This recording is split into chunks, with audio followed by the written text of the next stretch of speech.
السلام علیکم ورحمۃ اللہ وبرکاتہ. الحمد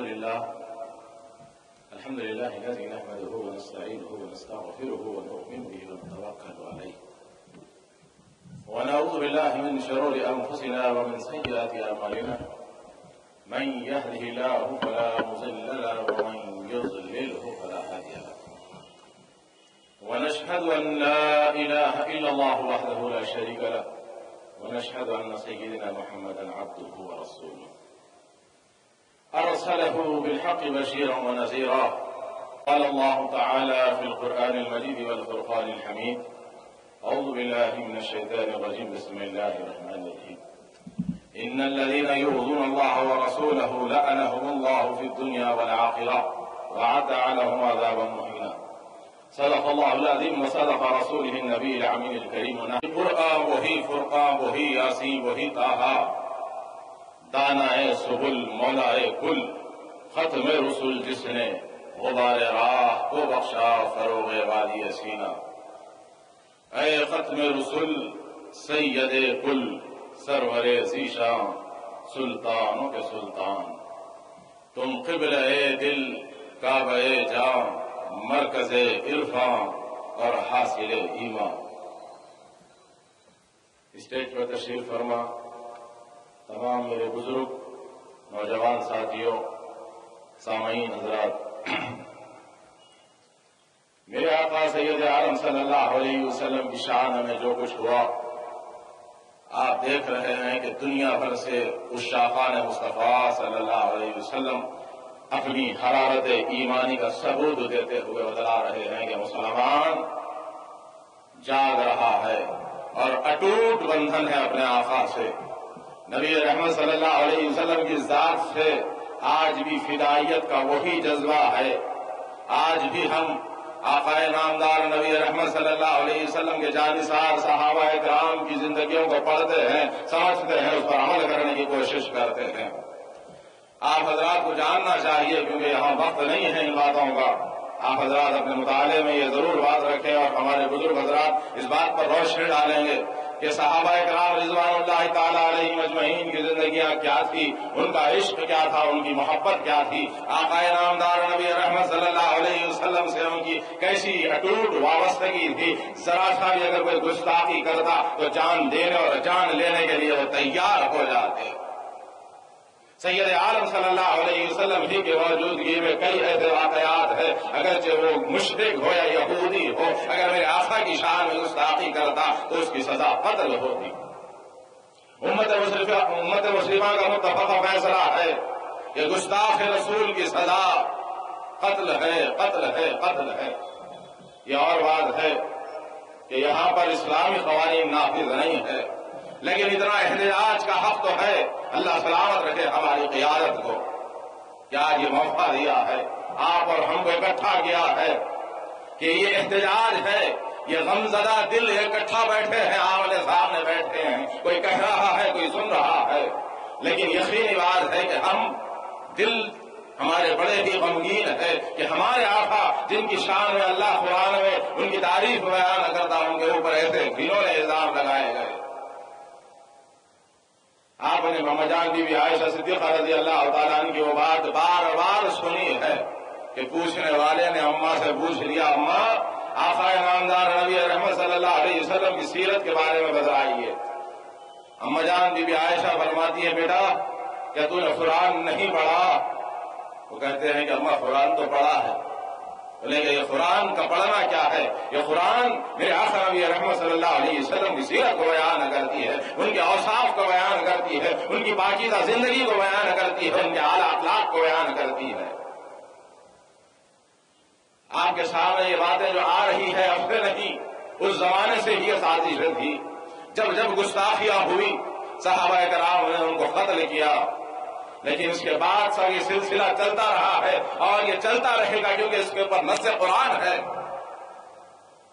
نص قرآن ہے کہ اللہ فرماتا ہے، ہاں اہل کتاب ہو یا مشرک ہو تمہیں ایذا پہنچانے والی باتیں کرتے رہیں گے. یہ بھی باتیں کرنے کے پیچھے دو باتیں ہیں، آپ کو سمجھنا ہے.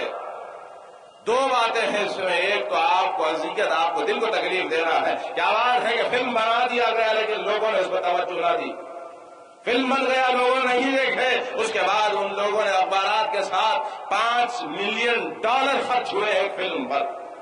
کیا یہ ممکن ہے کہ $5 ملین ایک فلم پر خرچ ہو؟ نہیں ممکن نہیں ہے. پھر کیا بات ہے کہ یہ خرچہ کہاں ہوا ہے؟ یہ خرچہ یہاں ہوتا ہے کہ اس کے بعد اس فلم کے CD بنائے جاتے ہیں، اخبارات چھاپے جاتے ہیں اور گھر گھر فری بھیجایا جاتا ہے.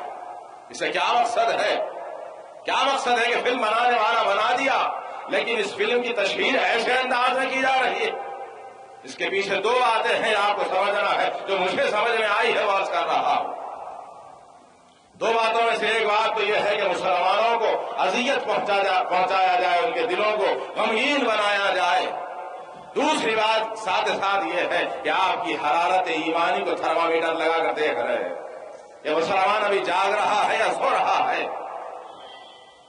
مسلمان جاگ رہا ہے یا سو رہا ہے؟ اپنے نبی کے شان میں اگر بے ادبی اور گستاخی ہوتی ہے تو کیا مسلمان یہ کہہ کر خاموش ہو جائے گا کہ اب تو یہ ان کا طریقہ ہی بن گیا ہے، یہ ان کی عادتیں بن گئی ہے، ہم کیا کر سکتے ہیں؟ اب کیا ہر وقت پر احتجاج کریں گے؟ ہاں کریں گے احتجاج، قادم آخر احتجاج کرتے رہیں گے، آواز بلند کرتے رہیں گے. اس دنیا سے جانے کا وقت آئے گا تو ہم اپنی اولاد کو وصیت کریں گے کہ بیٹا جب کبھی آقا کی شان میں اگر گستاخی ہو تو تمہیں آواز بلند کرنا ہے.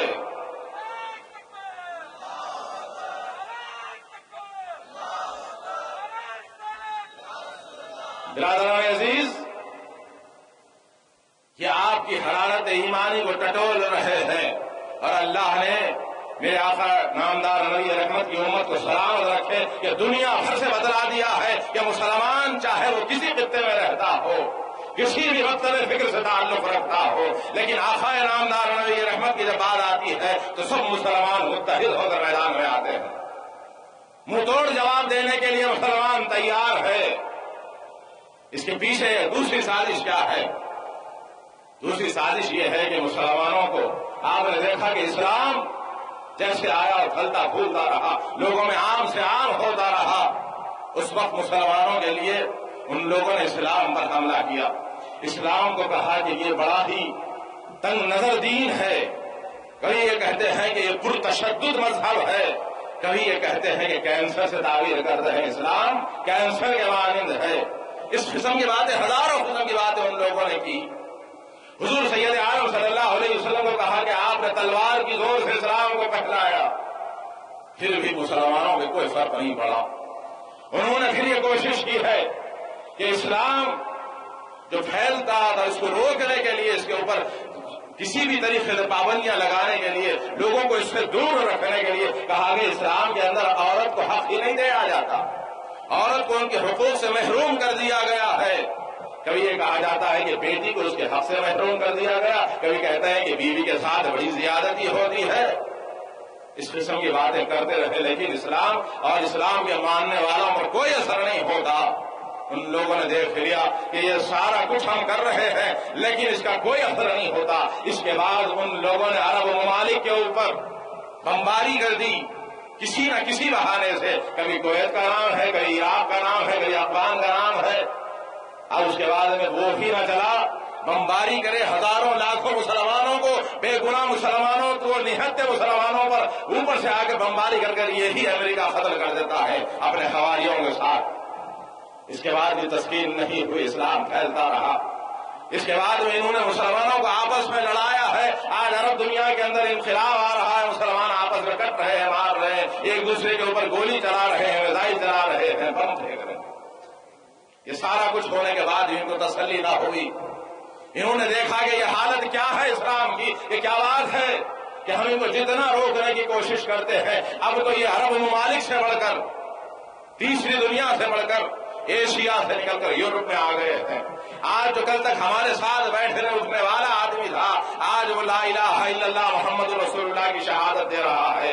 وہ انگریز جو گورے انگریز ہوتے ہیں آج اسلام کی دولت سے مالا مال ہو رہے ہیں اور پابندی کے ساتھ اسلامی تعلیمات پر عمل کر رہے ہیں. وہ کالا جو چٹ ہوتا ہے جو بالکل گنوار مزاج کا رکھتا ہے، اگرچہ انگریز امریکہ میں پیدا ہوتا ہے لیکن مزاج میں اس کے بڑا عجیب و غریب کیفیت ہوتی ہے، لیکن ان لوگوں نے بھی ایمان قبول کیا اور جوف در جوف اسلام بڑھتا رہا، اسلام بڑھتا رہا بڑھتا رہا۔ ان لوگوں نے کہا کہ اگر ہم ادھر لاکھوں مار رہے ہیں تو ادھر ہزاروں میں لاکھوں میں مسلمان بھی تو ہو رہے ہیں، اب کیسے روکا جائے ان کو؟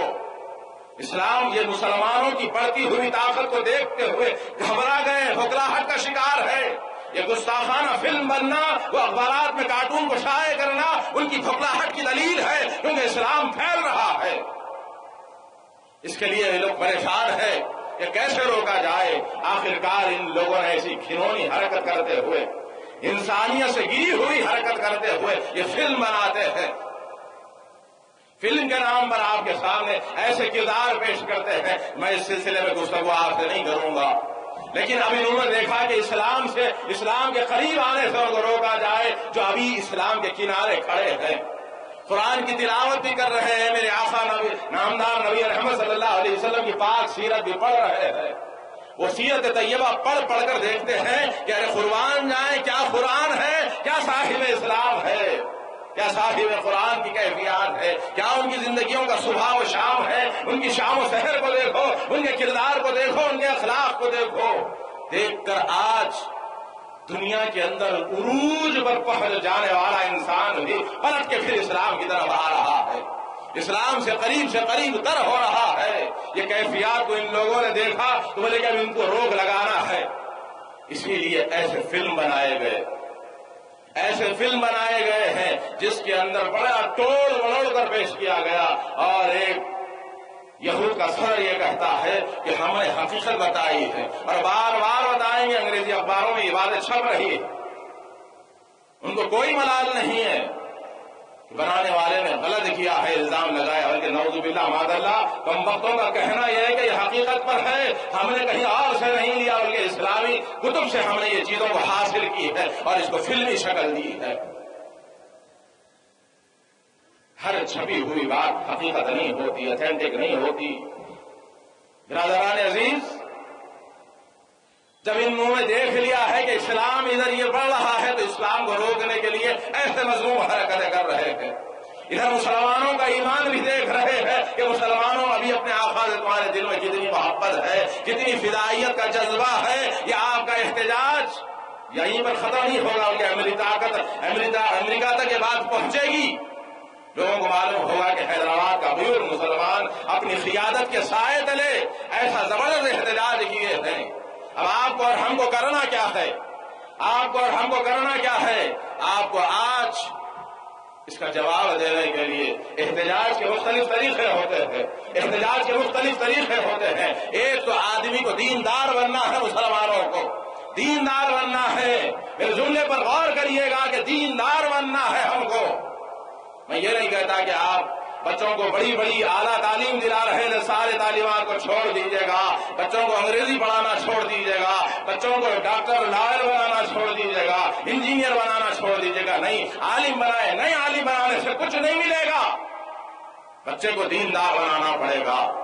اگرچہ وہ کسی بھی دنیا کا تعلیم حاصل کرتا ہو، دنیا کی کوئی ڈگری رکھتا ہے، لیکن اگر وہ دیندار بن جائے تو سنت کے مطابق زندگی گزارنا سیکھ جائے گا، اور اگر ویسا نہ ہو تو پھر ساری علوم حاصل کرنے کے بعد بھی چند ٹکوں کے لیے قرآن کو بھی بیچے گا، حدیث کو بھی بیچے گا۔ اس لیے کہ عالم بننے سے پہلے دیندار بنو، ڈاکٹر بننے سے پہلے دیندار بنو، دنیا کی کوئی بھی تعلیم حاصل کرنے سے پہلے دیندار بن جاؤ، پھر دیکھو کیا بات ہوتی ہے۔ برادران عزیز، دوسری بات یہ عرض کرنا چاہتا